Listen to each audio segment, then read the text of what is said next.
uma das coisas muito importantes na área dos tumores cerebrais tem que ver com a questão epidemiológica e da doença dos doentes. E, portanto, os tumores cerebrais são ainda hoje uma causa muito importante de mortalidade e morbilidade, particularmente os tumores malignos. E estamos a falar quer nos adultos, quer nas crianças. Aliás, nas crianças, os tumores cerebrais são os tumores sólidos mais frequentes e, portanto, estamos a falar de um problema que é relativamente raro, se pensarmos na população mundial, mas se nos focarmos, por exemplo, na população pediátrica, aí já é um problema muito importante porque passam a ser o segundo tumor mais frequente a seguir às leucemias.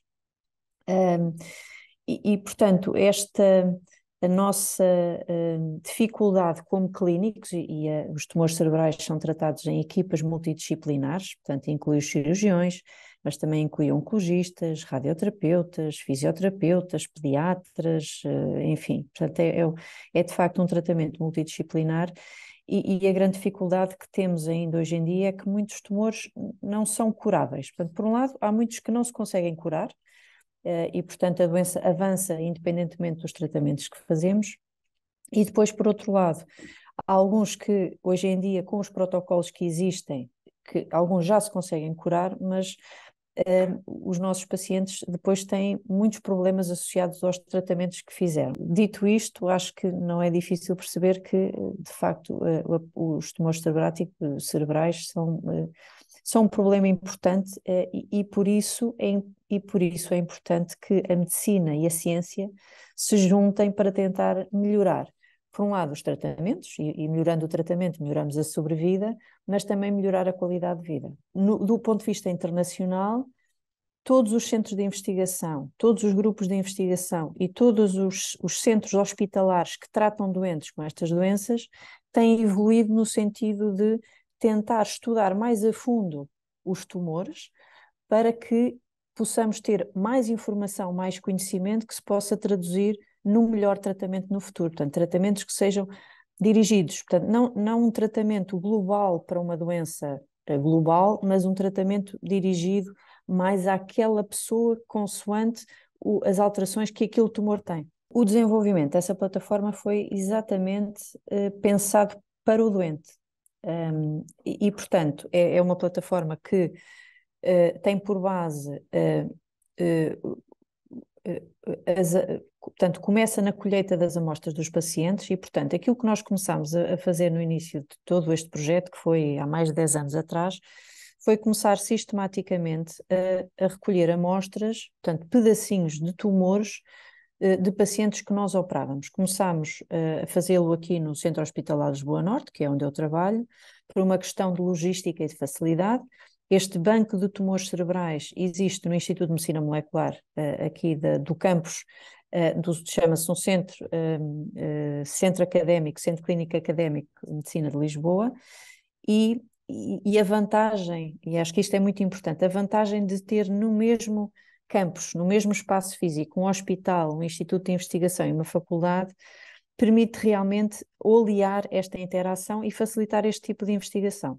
E, portanto, como eu disse, começámos em 2012 a armazenar sistematicamente pedacinhos de tumores de doentes, que são armazenados de uma maneira diferente da anatomia patológica. Estes tumores são congelados porque permitem fazer estudos moleculares mais avançados, em vez de serem incluídos em blocos de parafina, como ainda se faz, mas para outro tipo de informação e diagnóstico, e juntamente com isso uma pequena amostra de sangue. E é uma coisa que eu acho que é importante dizer, é que obviamente que todos estes pacientes, quer sejam adultos, quer crianças, e no caso das crianças os pais têm que consentir, é pedido um consentimento, isto é voluntário, digamos, é uma doação voluntária, e nós pedimos sempre um consentimento informado específico, e nós pedimos sempre aos pacientes, ou no caso das crianças, aos pais. E de facto é muito interessante, e eu acho que isto é um sinal de que a nossa sociedade é uma sociedade que gosta de ajudar. E, portanto, nestes anos todos, desde 2012, nunca tive uma pessoa ou um pai de uma criança que me dissesse: não, eu não quero fazer esta doação porque, enfim, por este ou por aquele motivo. E eu digo sempre aos meus pacientes que o guardarmos este pedacinho do tumor pode até não ajudar o próprio paciente, mas pode ajudar outros mais para a frente, daqui a 5 anos, daqui a 10 anos. E, portanto, as pessoas têm o altruísmo suficiente para perceber que, mesmo que não seja para ajudar a si própria, pode ajudar outros. Qual é a nossa visão para isto? Portanto, no meu grupo de investigação, nós temos alguns projetos específicos e usamos algumas amostras para fazer estudos específicos. Mas 2.000 pacientes com múltiplos tipos de tumores é uma grande quantidade. A nossa visão de ter um arquivo tão grande é poder exatamente partilhar estas amostras com investigadores nacionais e internacionais para que eles também possam ter acesso a informação clínica e às amostras dos doentes, para que a medicina a nível global possa avançar. Estas amostras dos pacientes são essenciais para várias coisas. Uma delas é para nós fazermos os tais estudos moleculares detalhados para percebermos quais são as características genéticas dos tumores em particular, quais são os alvos terapêuticos que cada um deles tem que possam ser úteis para o doente.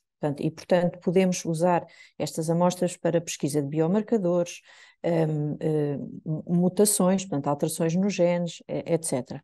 A outra coisa que nós fazemos, e também temos disponibilizado estes modelos a nível internacional, é criar modelos que no laboratório, e nomeadamente modelos animais, simulam a doença humana. Isto porquê? Todos os medicamentos que nós usamos, nós, enfim, cidadãos, não é? Todos os medicamentos têm que passar por uma fase, principalmente os que são novos, portanto, os que já são utilizados, mas para eles chegarem ao doente enfim, ao cidadão comum, nem que seja um medicamento para baixar a febre ou outro tipo, eles têm que ser submetidos a testes específicos, e que tem que passar numa fase, num teste no modelo animal antes de poderem ser usados em ensaios clínicos em pacientes. E, em particular, os medicamentos novos de quimioterapia. Portanto, não passa pela cabeça de ninguém, enfim, fazer um fármaco novo e depois passá-lo a testar apenas em pacientes, não é? Portanto, tem que passar numa fase de teste in vitro, portanto, numa placa de Petri, onde tem células a crescer, mas isso não é um modelo, é muito diferente de um modelo vivo, não é? E, portanto, nós usamos modelos animais, nomeadamente o ratinho. É uma ressalva muito importante que tudo isto é feito de modo controlado, e, portanto, temos aprovação de cada projeto que fazemos, é aprovado pela Direção-Geral Veterinária, os veterinários veem o bem-estar dos animais, portanto, tudo isto é feito com muitas regras, obviamente, não é? Isso é importante ressalvar.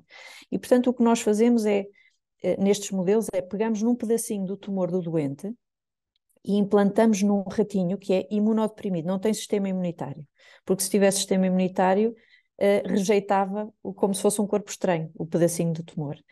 E o que nós até recentemente publicámos é que, quando fazemos isso, e no caso em particular fizemos isso para metástases do cérebro, portanto, células de cancros que a certa altura vão alojar-se no cérebro, o que nós verificamos é que, quando deixamos a doença evoluir no ratinho, e quando comparamos com a doença no paciente, elas parecem o espelho uma da outra. E isso foi uma coisa surpreendente, que nós não estávamos à espera, que ninguém ainda tinha mostrado, mas que nos permite, com isso, saber que temos modelos que são muito parecidos com o ser humano, no qual nós podemos, com segurança, testar novos fármacos, pesquisar novos biomarcadores, naturalmente de forma controlada, como eu tinha dito. É uma grande honra. O Prémio Bial é um prémio que tem uma grande tradição e portanto, um grande reconhecimento em medicina em Portugal. E, portanto, acho que é um mérito da Fundação Bial atribuir este prémio. E aí, de facto, é uma grande honra ter recebido esta menção honrosa. Mas, acima de tudo, eu acho que é um estímulo.